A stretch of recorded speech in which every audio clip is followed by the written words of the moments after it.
Hey friends, welcome back to Rita Talks. I'm Rita, and on this YouTube channel, I just share some of the thoughts, ideas that I've been thinking about, and some of the things that have been going on in my life.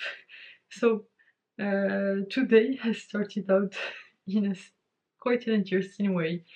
Uh, I have an embarrassing story to tell. I don't know, I'm just like laughing, looking at it, but it's a situation that I think I handled in a way that was better than I probably would have handled it in the past. But let me tell you about it because it's kind of funny. So basically, today the snow was crazy, and basically I wanted to go into the office today um, to have some focused work, as well as we had this meeting with the women in engineering group, which I wanted to attend in person, and I I guess today was not the perfect day to go to the office because of the snow. But anyway, because of the snow, basically I was, I mean, not because of the snow, but usually but basically I just took the bus in the morning. And what happened is that over the past few days, like I got one of those huge gym water bottles that's like 1.5 liters, that I fill it with some like hydrating powder that's also sweet that I use, and it's actually been helping me the past couple of days increase my intake in water, which I've been trying to do. But anyway, that kind of gives you a hint of what's happening. Like what's happening here is that basically, like this morning, I had drank a lot of water, and by the time that I get on the bus, it's like basically the bus arrives on time, but literally in the time that it usually takes for the bus to go from where I live to where I work, it still was not out of town, basically. So, basically, around that time, I was starting to feel a bit like I really want to go to the restroom. And so at some point, I just realized that I was gonna be there for like an hour. Like, it ended up being something like 2 hours, which is crazy. But basically, I had no choice, but like I was gonna die. But just to, I went down to, like, I went to the bus driver and told him, I know this is gonna sound weird, but I really need to go to the restroom, so please just find a way to stop. And with the snow and everything, like he was going super slow, being careful, which is absolutely normal.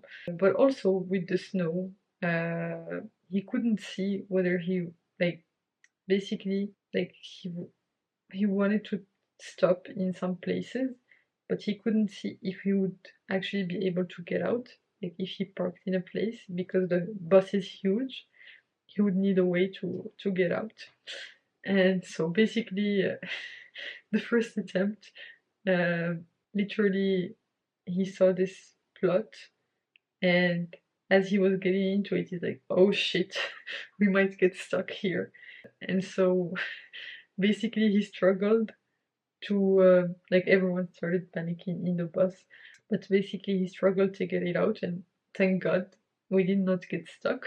But we I was still not able to go to the restroom because I like he asked me, like, are you fine going to the restroom, like uh in nature? And I'm like, yes, I'm not scared, just like a place that's hidden so that I can do my business and like not freaking die, or like do it on on the bus, which I mean, if I had not gone down and spoken to him, is probably what would have happened. So thank God. Uh, was in the end, we were driving past this small town, and we were trying to find places to stop basically because the bus is huge, and basically it's like one lane roads. So if the bus stops, he has all of the cars behind him and the trucks and everything. So he cannot just stop in the middle of the world and like for me to go down and like do my business and come back. So he was like looking for opportunities to do this, and thank God he stopped close to like some like shops. I mean, and I found like a real estate office, and I was able to get in, and like I asked them if I could use their restroom, and they allowed me to. But yeah, that was the story of the morning. Quite embarrassing, but it was fun. Like because I've been doing this kind of this story worthy moments of the day. Basically, it's homework for life from Matthew Dix, his book Story Worthy, and I immediately like took the situation in a much lighter way because I knew that it was gonna be a funny story, and I don't know, it just helped me like I know I could have been super embarrassed. I mean, I was for a bit because like when I came back, like people looked at me funny, but I honestly don't care because I probably will never see those people again in my life, so it doesn't really matter. But basically, like having this frame of always looking for stories and like trying to find something that's interesting made me reframe the situation from oh my god I'm so embarrassed to this would be a funny story to tell, and like just collapse the time that elapses from okay this has been an uncomfortable situation to this being funny, and it was like immediate. So it was just like an interesting way to start the morning. So yeah, it was kind of funny. That will teach me not to drink a liter and a half bottle before getting on a bus. And like the thing is, I had gone to the restroom, but because I had drank so much water, like I I I mean no, there's no explaining that. It's just it was what it was. And yeah, like the body needs what the body needs. Like there are some things that we just are not really within our control. So yeah, that was how I started my day. And then when I got to the office, it was empty. There was almost no one except one of my colleagues. So it was good to work in like an empty like environment. It was fun, and I actually managed to have some like I think probably 2 hours of deep focused work done. I mean, that's the thing is that this is like true deep focused work. It's not just like, oh, I'm working by having meetings and stuff. Because yeah, I mean, we are fundamentally limited in our the amount of hours that we can spend in deep focused work, and that's something that I'm trying to build up. So 2 hours is good. Uh, it's good progress, and I'm quite happy that I did that. It kind of took me back to my university days, which was basically all I did was have deep focus time. So I really enjoyed it. And yeah, after that we had this women in engineering meeting. And the thing about this meeting is that there is this one person in this group that's I mean she's doing a lot of stuff for the I don't know, she's doing lots of stuff, but I don't think she's doing it for the right reason. So, and basically, we've had a few problems with her, like fighting with another member, um, and like all of this drama and things like this. And I don't know, it just does not feel good because right now we're trying to plan some extra stuff, and she's trying to basically take control of things. And I'm not, I mean, I have nothing against her, it's just that I don't like this way of doing things, because we're not, like, the goal of this organization is genuinely to help other women, and like help bridge all of the gaps uh, for women in engineering, and not for status actually. And it feels like to me that she's chasing all of this stuff maybe because of some insecurity that she has, and she's not doing it for the good cause of it, but I think she's doing it for the accolades. And I'm really not comfortable with that. And I've been like thinking about it for a while. How can we make our culture? How can we put in some uh, mechanism or some guardrails to maintain this pure culture? Because we've never had to deal with a situation like this with a new member, because basically we've just allowed people to join the group without really any guardrails.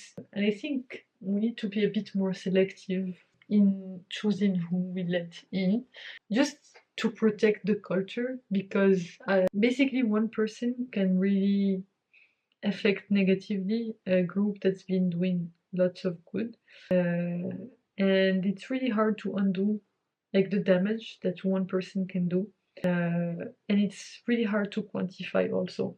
So I've been thinking about this, and like I have nothing against her. I just don't like the approach. I don't think it aligns with our values, but like and the things that we're trying to do.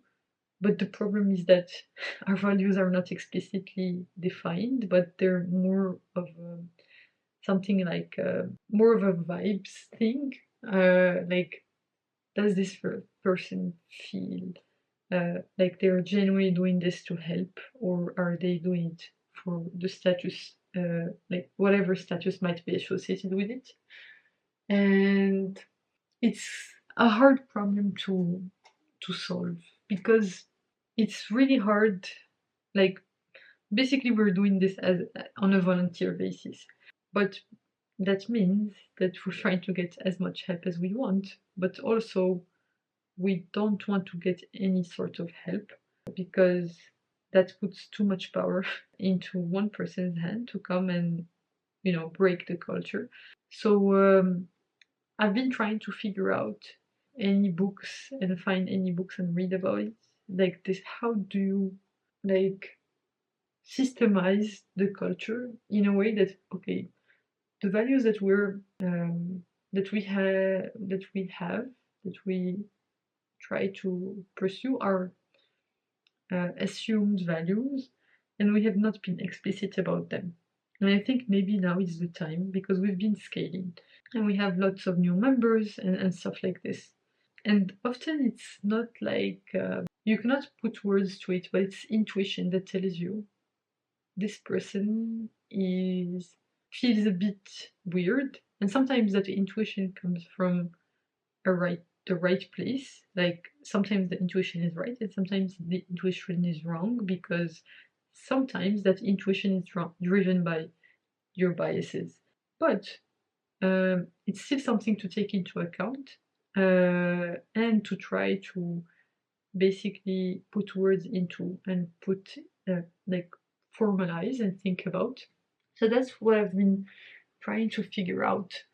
So I asked ChatGPT actually, like what books it would recommend me, and it recommended The Culture Code by I think it's Dannon Coyle or something. I know it's Coyle, Daniel Coyle, and he also is the author of The Talent Code. Like both of these books, I mean, I've partially read The Talent Code, and it's such a good book. And from what I've read from the Culture Code, is also super interesting, and I really like the way that he's approaching things. So I think this will be a good challenge for us to overcome, because it will force us to, define our values in a way that genuinely makes sure that our members are aligned, especially that this is like something that we do in our free time, and that makes it even more fragile. So we need to figure out how to deal with the situation, because I don't want us to I don't want this one person to ruin all of the good work that we've been doing. So yeah, I'm not entirely sure about that. I need to finish reading this book, but it's a tough nut to crack. It's something that I've been thinking about on and off since like the first incident happened. It was a few months back, and now that we've like basically today we were welcoming new members, and I've been thinking about it, and like I really don't like this precedent that we've set, that she did not get punished for that bad behavior, and we did not like, because we don't really have the power to punish anyone or to do it. We are a volunteer organization. But then that I think we have to come up with a better way to handle these situations to make sure that we don't break the culture. And also I think we've lost some trust with the other person who was on the other side of this equation, who did not like, who had to suffer with this, but basically we did not take any disciplinary actions towards this person at the source of the trouble.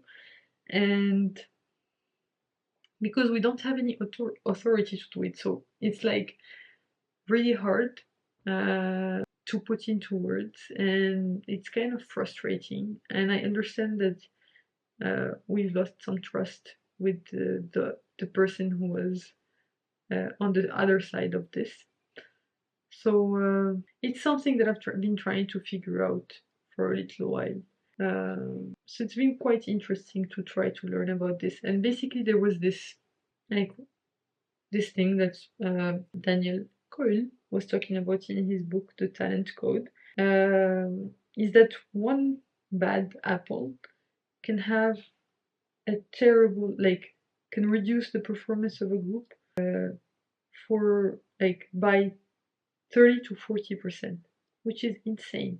If one person is acting badly or not being the ideal, cooperative, and like is not embodying the culture, that one person can have a 30 to 40% impact, negative impact on the productivity of the whole group. That's completely staggering, and we need to deal with this. And basically, the one group, like basically, he was talking about this study that they did, and they infiltrated like some groups with a bad actor. There was one group that was not affected, and this group had someone in it who was a good apple. And basically, this person like did something every time this bad apple would do some behavior that would jeopardize the group's safety. And basically, this good apple would reinstill like that sense of safety in the group in a way that's like friendly and make the group feel safe. And hopefully, maybe after finishing reading this book, we can take some action items from this, because I think this is the problem that we'll need to deal with more now that our group is like pretty big. I think we're now something to the tune of 12 or maybe a bit more. And yeah, it's not gonna be easy. I think there's that graph of the complexity of a network exponentially grows as you add more people to the network, and there is like that number of possible connections. It's basically just an exponential number, and I think there is a point like beyond which, if the group is bigger than that point, it becomes very, very complex to handle situations. And I think we've reached that point where we really need to put some systems in place where basically how we worked before when we were less people is not going to be able to scale just because of the complexity of connections that are happening in the group. And yeah, we need to systemize this because it will definitely not be the last time that we will have to face this situation, like whether it's with this person or other people.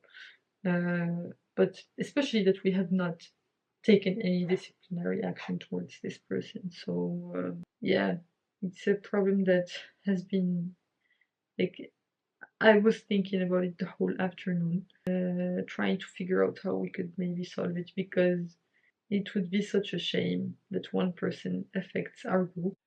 I don't know when this cut off, but I was just saying that there is no longer that group cohesion that I feel that we had when we were a smaller group. And I think that's something that we need to figure out how to get back. So so yeah, we'll continue to think about this problem, trying to figure out how to handle this situation.